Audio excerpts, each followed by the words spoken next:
Party ఆమెకు అన్నీ ఇచ్చింది. ఓసారి ఎంపీ టికెట్ ఇచ్చి గెలిపించింది. మరోసారి ఎంపీగా పోటీ చేసి ఓడినా ఎమ్మెల్సీని చేసి గుర్తించింది. పదవీకాలం ముగిశాక కూడా మరోసారి ఎమ్మెల్సీని చేసింది. ఆ తర్వాత లిక్కర్ కేసు ఆమె మెడకు చుట్టుకుని పార్టీకి ఇబ్బందికరంగా మారినా భరించారు. లిక్కర్ స్కామ్ తర్వాత కామ్గా ఉండాలని గులాబీబాస్ చెప్పినా ఆమె పట్టించుకోదని తెలుస్తోంది. సైలెంట్ గా ఉండటం నచ్చలేదో లేక పొలిటికల్ గా ఇంకా పై స్థాయికి ఎదగాలన్న ఆకాంక్ష గాని జుకేగా నహి అంటున్నారు కవిత. కారు నుంచి కవితను దించడానికి కారణం అదేనా? ఆ ఇష్యూలో అధినేత మాట వింటే కవిత ఫ్యూచర్ మరోలా ఉండేదా?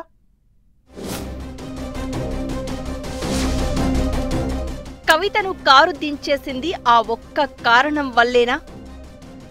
లిక్కర్ కేసుతోనే కవిత డౌన్ ఫాల్ స్టార్ట్ అయిందా?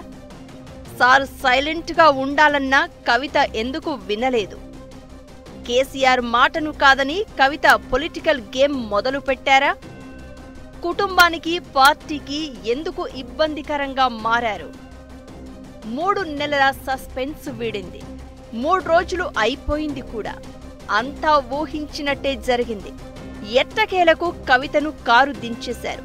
పెద్ద నిర్ణయమే అయినా సొంత కూతురును దూరం పెట్టడం ఇబ్బందిగా అనిపించినా గులాబీబాస్ బిగ్ డెసిషన్ తీసుకోక తప్పలేదు.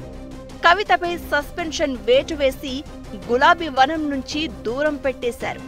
మొన్న జగదీష్ రెడ్డిపై కామెంట్స్, లేటెస్ట్ గా హరీష్ సంతోష్ పై అలిగేషన్స్, కేటీఆర్ పై ఇన్ డైరెక్ట్ కామెంట్స్ కవితపై యాక్షన్ కు దారితీసిన పరిస్థితులు అని చెప్పినా అసలు కారణం వేరే ఉందట.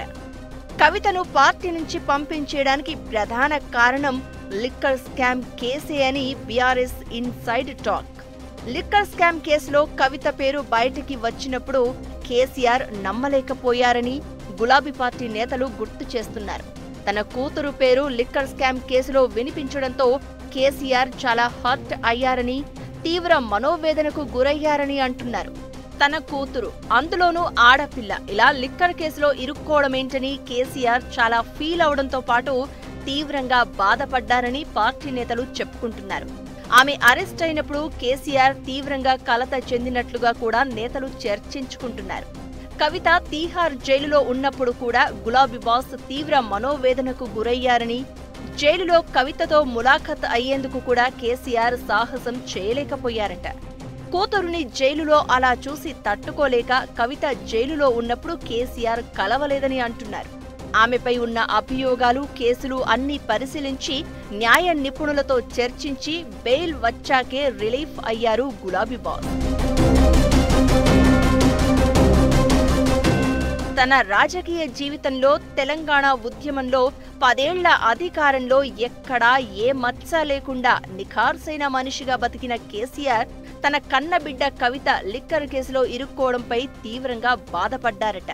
కవిత లిక్కర్ స్కామ్ కేసు బీఆర్ఎస్ పార్టీకి, వ్యక్తిగతంగా తనకు బ్యాడ్ నేమ్ వచ్చిందని భావించారట.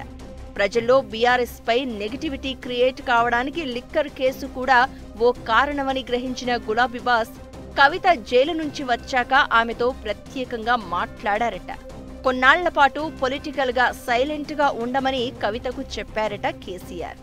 పరిస్థితులు అంతా సెట్ అయ్యాక రాజకీయంగా మళ్లీ యాక్టివ్ కావచ్చులే అని డైరెక్షన్స్ ఇచ్చారట.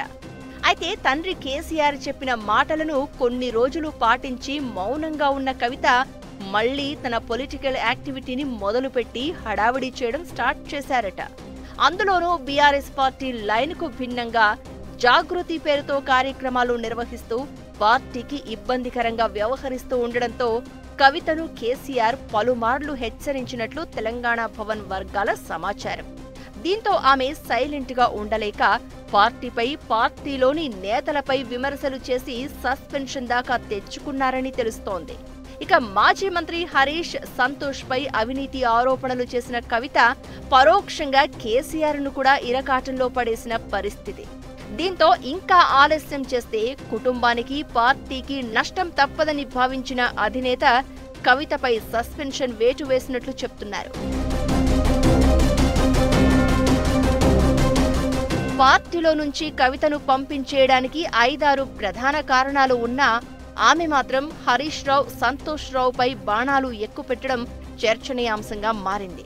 పైగా ఇప్పుడు తనకు వచ్చినట్లే రేపు కేసీఆర్ కేటీఆర్ కు ముప్పు పొంచి ఉందని చెప్పడంలో ఆంతర్యమేంటన్నది హాట్ టాపిక్ గా మారింది.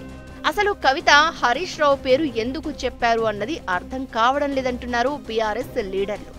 అయితే తిరిగి కేసీఆర్ కేటీఆర్ కు దగ్గరయ్యే వ్యూహంలో భాగంగానే కవిత హరీష్ సంతోష్ పై అస్త్రాలను వాడారు అన్న ఊహాగానాలు వినిపిస్తున్నాయి. తండ్రిపై సోదరుడు కేటీఆర్ పై ఏమాత్రం మాట్లాడకపోవడం ద్వారా కొంత సింపతి తెచ్చుకోవచ్చనే వ్యూహం కూడా ఉందని టాక్ నడుస్తోంది. కేసీఆర్ కు ఎవరో తన మీద తప్పుడు ఫిర్యాదులు చేశారు అని కవిత అనడం కూడా చర్చకు దారితీస్తోంది. కేసీఆర్ చెప్పుడు మాటలు విని ఇన్ఫ్లుయెన్స్ అయ్యేంత బలహీనుడు కాదు అన్నది బీఆర్ఎస్ నేతలు గులాబీబాస్ సన్నిహితుల వాదన. ఇలా ఎన్నో రీజన్స్, మరెన్నో ఈక్వేషన్స్ మధ్య కవిత సస్పెన్షన్, ఆమె రియాక్షన్ పై డిఫరెంట్ టాక్ వినిపిస్తోంది.